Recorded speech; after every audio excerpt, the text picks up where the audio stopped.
Hey everyone, I hope you're having a beautiful day. So, in this video, I quickly want to explain what a CV or resume should look like and what it should include when applying to an MBB firm. Now, just remember this resume style is not mutually exclusive to what you can submit. However, this is what most countries and most offices recommend and therefore take in when they're applying. Now, when I sent my resume in to land my management consulting jobs, I used a different format. However, this is the most generic and therefore the most compatible for everyone. So, without further ado, let's get into it. In your resume, you want to include 5 key components.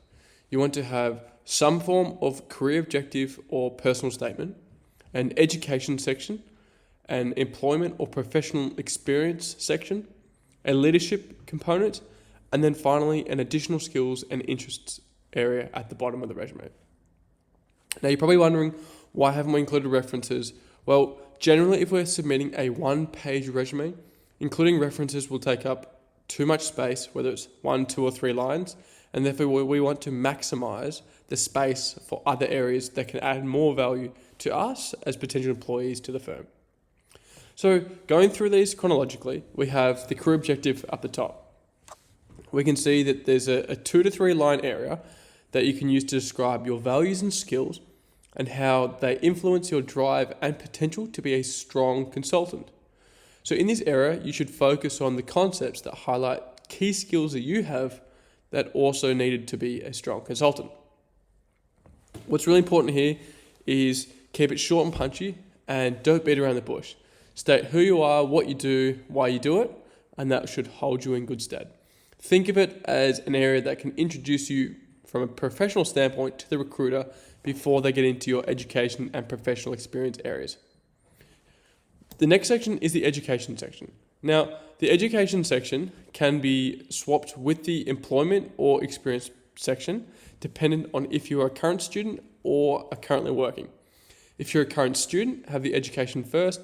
If you're currently working or have full-time employment or volunteering or have a strong internship experience, sometimes you can have the professional experience first. So just depending on what stage you're up to, you should put the education or the employment first or second. So just keep that in mind. But focusing on the education, you should include simple things like the college, university that you go to. This should be undergraduate and postgraduate if you've done that. You want to include the actual degree, the major, and the stream that you're in. You want to also include the grades that you have, because one of the key components about being a consultant is you need to be very strongly academically minded. And you need to have a strong academic ability because you need to be able to critically think, understand logically, and solve complex problems that other firms can't solve for themselves. So including your grade highlights your strong ability in terms of academia.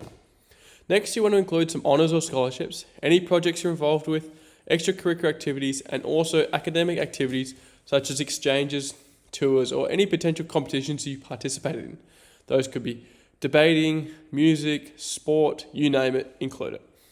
What you want to do here is, again, focus on areas that would be beneficial to you as a consultant. So what you don't want to do is you don't want to just list some things that you did. Rather, you want to include lots of things that you did well at and that would directly correlate to you being a strong consultant.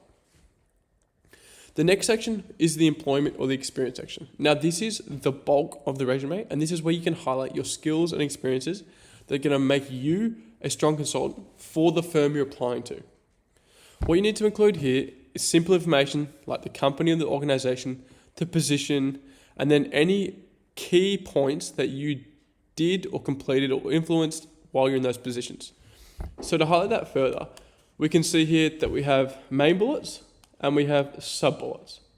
So the main bullets will explain a change or outcome you achieved, and you must quantify its impact with data. So what I mean here is that you have to create the change or show that you created the change, and then highlight how much of that change with evidence in the form of data. So as an example, a main bullet could be, say you interned at a company. So say you interned at company X. Now company X, you could have generated an increase of 10% in their revenue during your internship, as an example. If you don't include the data, so the 10%, and you just said we increased revenue, It doesn't give context to how much ability you have to create change and impact the company. So including that 10% of revenue increase is really important to highlight your ability to create change and the level of change you can create. The sub-bullets are then used to provide any background and context that you believe are necessary to highlight and substantiate that point, rather than it just being, I did X. You want to say, I did X, and this is the key information that you need to understand about that. So I faced X challenge. I overcame X. I led this team. I worked with this person. I held strong meetings. Whatever it is, right? You need to have background and context to that.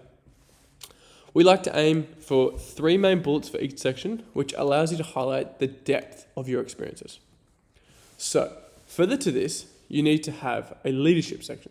Now, all consultants, when they're going through the interview process, the consultant recruiters, are looking for strong leadership qualities in the candidates. So, having a simple 2 to 3 leadership roles that you've completed in the past and highlight your ability to create change and influence in those roles is really important to actually land an interview. So here include the organization name and the role title, and then have 1 or 2 main bullets which highlight 1 or 2 key changes or influences that you're able to make whilst in that position. An example of this could be that you were the president of a club at university, and whilst you're in that presidency, you were able to generate $50,000 in fundraising to hold events for the community of the cohort. That would be a really strong point as a main bullet. What wouldn't be a strong point would be, say in the same position, you're the president of this club, you could just say, I ran meetings for the club. Now, running meetings shows that you're a leader, but doesn't have any quantifiable data, and therefore is a lot of a weaker point than saying that you generated $50,000 in fundraising. So just giving that context and background is really important to show the interviewer how much change or how much impact you can create. This is critically important when you're working with clients as a consultant, because that's exactly what they're trying to do. Create change, influence people, and build a better future. The final section is the additional skills and interests.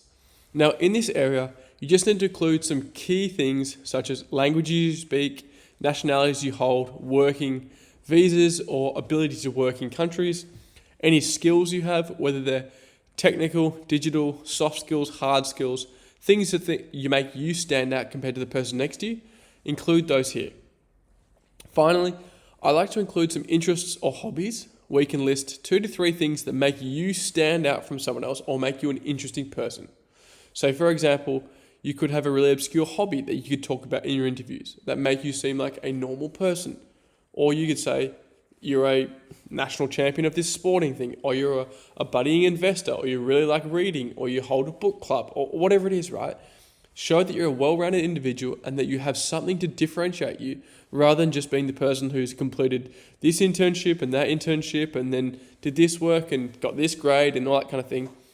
At the end of the day, when they're looking for consultants, they're looking for people that they want to work with and therefore have interests and hobbies outside of their work. It's all well and good being straight-minded and being strong at the work. However, at the same time, they want to have whole-rounded people in their companies. So this is generally what your resume should look like, and these are the kinds of things you should start to think about when you're creating your resumes. So with that said, if you have any questions, feel free to comment below, and I'll try and get back to every single one of them. And if not, feel free to send me a message, and I'm happy to help you write a resume or join part of the program to write your resume. And yeah, good luck in your consulting interviews, and I wish you all the best with your applications.